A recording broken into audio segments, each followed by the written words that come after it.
భూభాగం తక్కువగా ఉన్నప్పటికీ సముద్రం తమను మింగేస్తున్నా ఏమాత్రం భయపడకుండా ఏకంగా సముద్రంలోనే కృత్రిమ ద్వీపాన్ని నిర్మించింది నెదర్లాండ్స్. అదే నెదర్లాండ్స్ లోని 12వ రాష్ట్రంగా ఏర్పడిన ఫ్లెవోలాండ్. తమ దేశపు తీర ప్రాంతాన్ని మింగేస్తున్న సముద్రుడి దూకుడుకి చెక్ పెట్టి ఆధునిక విధానాలతో అక్కడి ఇంజనీర్లు కొత్త పట్టణాలు, నగరాలు నిర్మిస్తున్నారు. ఈ విధానంలో ముందుగా సముద్రంలో డైక్స్ ను నిర్మిస్తారు.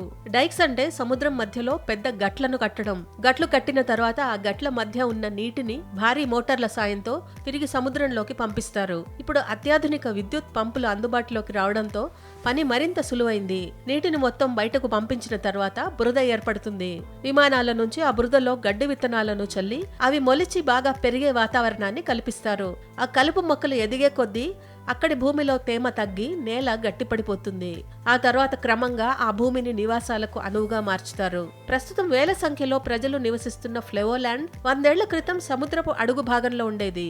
1986 జనవరి 1వ తేదీన అధికారికంగా ఫ్లెవోలాండ్ పేరుతో నెదర్లాండ్స్ 12వ రాష్ట్రాన్ని ప్రకటించింది. సముద్రం నుంచి సేకరించిన భూమికి సముద్రపు నీటికి మధ్య సంబంధం లేకుండా కొన్ని పాయలను మూసేయడం వల్ల కొన్నేళ్లకు అవి మంచినీటి సరస్సులుగా మారాయి. ఇప్పుడు ఆ మంచినీటి సరస్సులే నెదర్లాండ్స్ లో ప్రజల తాగునీటికి, వ్యవసాయానికి ఉపయోగపడుతున్నాయి.